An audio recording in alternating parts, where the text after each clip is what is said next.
Hey everybody, it's Matthew of Mr. Domestic, and in this video I am going to show you how to make a herringbone quilt like the one behind me. It's super simple, easy, you can make it any size, any scale, and I'm going to show you my tips and tricks to make this using strips. So if that's what you're here for, before we get into the content, anytime you're enjoying this, make sure to give it a thumbs up and don't forget to subscribe to my channel.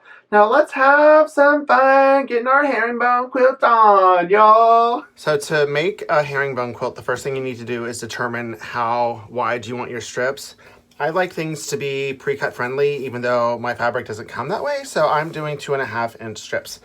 I've already cut a box full of 2.5 inch strips of my catch and release collection. I put them in here and like shook it all around to make it random, just to give it more variety. Then I've chosen this pure solid from Art Gallery Fabrics as my in-between. So essentially you're gonna go print, solid, print, solid, print, solid. One color, even if you wanted to use a print, is going to be the anchor color, and that's what this is. So I'll show you cutting out 2.5 inch strips. And I'm just gonna keep cutting a bunch of these just like I did my other ones, and then take it over to my sewing machine and show you how I sew them all together. So now I am over to Felicia and I'm going to get started sewing. And I'm going to alternate between this. I grabbed this at random. And I'm gonna bring this over to about 2.5 inches this way. And then just sew it. I have my 1/4 inch foot, so it's gonna be a 1/4 inch seam. Go all the way down. I'll fast forward this.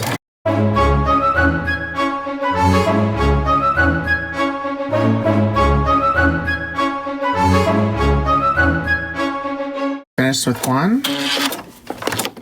These are with the fabric strips. So now that I've done a solid, which is my anchor here, I'm going to grab another one at random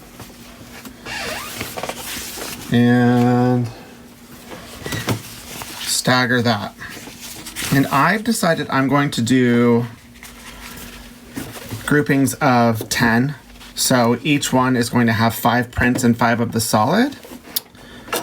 And then I can either choose to keep all of those in a line, or I can make those random throughout too. And when I get to that part, you'll know what I'm talking about. But now I'm just going to continue sewing this for 10. And then I'll fast forward this, but then I'm going to show you how to start the other side so that you make sure you get the appropriate variance from going this way and that way. Fast forward.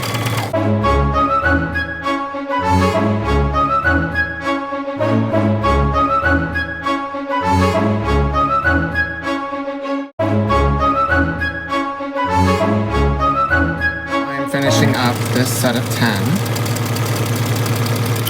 right here, and I'm going to show you how I start the next one.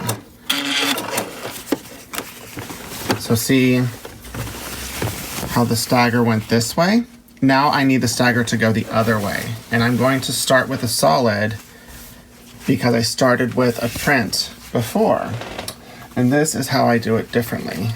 So to ensure that I have an even number of those going this way and those going that way, I alternate back and forth. And so this one I'm starting with the solid, and instead of pulling it down 2.5 inches, I'm going to pull it forward 2.5 inches. Like that, see? And that's going to ensure that the stagger goes the opposite way and I don't waste fabric unnecessarily. So now I'll just sew this, and then I'll continue going print solid, print solid, print solid like that until I get to 10. Fast forward.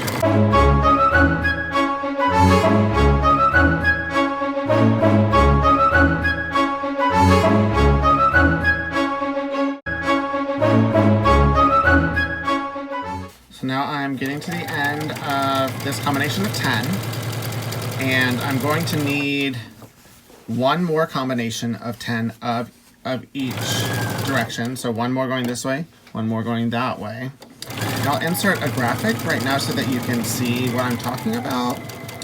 And then after this, I'm going to go to my ironing board and press the seams. I've decided I'm going to press them all to one side. And they all should nest beautifully as long as all of them going this way are pressed in one direction and then all of them going this way are pressed in the opposite direction. And I'll show you that in a second.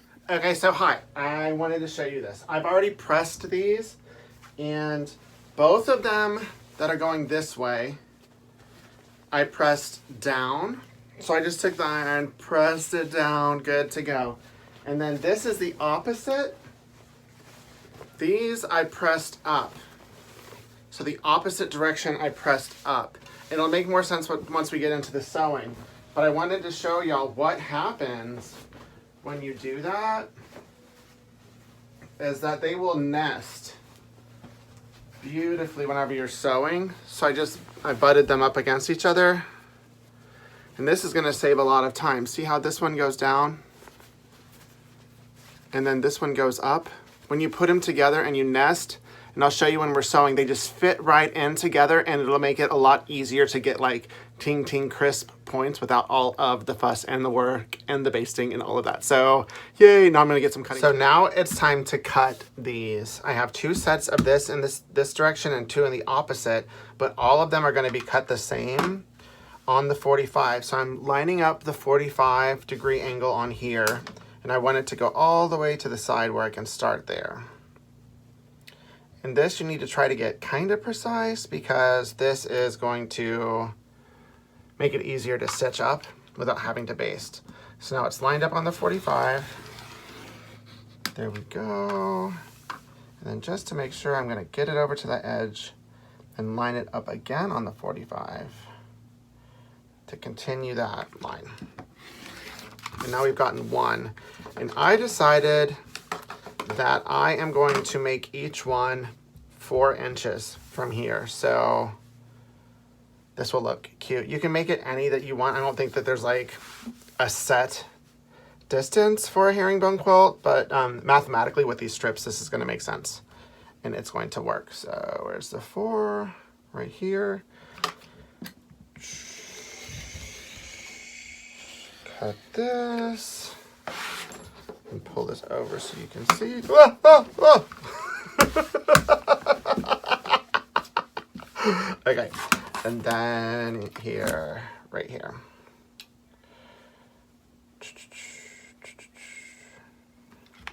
And then I will continue here.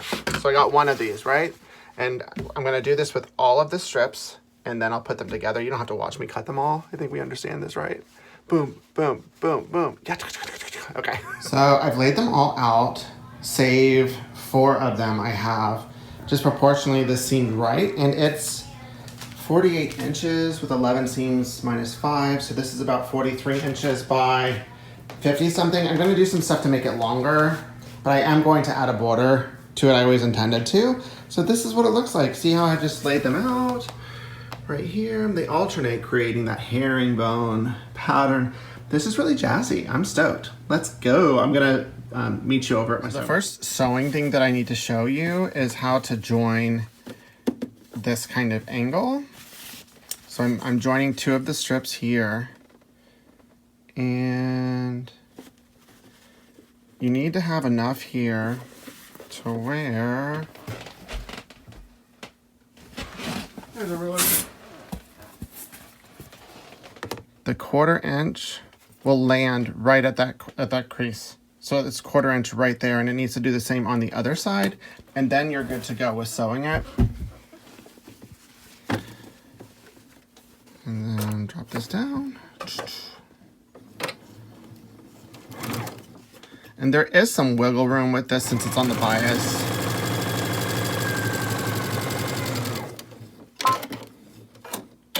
But you definitely want to end up with this being straight like that. And then just press this seam the way you press the rest of them. See, they're all going that direction, so I'll press it. So that's the first bit of sewing. And then the second bit is what I've been talking about the seams nesting. So this one goes up, this one goes down. So whenever you go like this with it, you'll feel when they lock together, when each of the folds and the seams are right there, see? And then I'm just going to do that on every intersection instead of basting because it saves time. And I find it to be more efficient, which is basically saving time. But I'll show you how I do it So you'll just feel it. And if you've cut it correctly, most of it should just line up. You just want to make sure with each one that it's there. And since all of this is like on the bias, as I mentioned earlier, if anything is off, you can pull it a little bit and then it'll all even out whenever you press it after you're done. So don't sweat it if some of your cutting got a little off. Like this one, good. This one's off so I can show you. So I've nested it right here. And then I'm just gonna pull it a little bit, not to where it's beyond its natural state, but it pulls on the other one so it'll all even out. And I'm just gonna do this for the entire quilt. And basically that is how you do a herringbone quilt. If you wanted to square it off in the end, then you can do that. I'm gonna add a border and some other stuff to it, but for all intents and purposes of this video, this is how you do it. So yay for herringbone, made out of fish fabric. I almost forgot to show you all the ting points. See? These are the points. Look at, see? Nesting them like that will make it so easy and you don't even have to worry about basting. You can just use your hands as you go. If you wanted to baste it, go to town. I just like to eliminate as many steps as possible. So do this for the entirety of the quilt. So yay, I have finished stitching it up. And at this size, I mean, this is like a perfect like baby quilt. I am gonna add a border to it because I wanted to highlight some of my other fabrics that are good border fabrics. But see how it's all wrinkly and all get out? The best way that I think to make it really crisp is to butterfly these other seams, because then it just forces the points to get really ting. So I'll just show you that, a little bit of it. And by butterfly, I mean I'm opening the seams. I'm trying to make butterfly seams happen. So if y'all want to hashtag butterfly seams, then do it with me. Spread your wings and prepare to fly. You will be like a butterfly.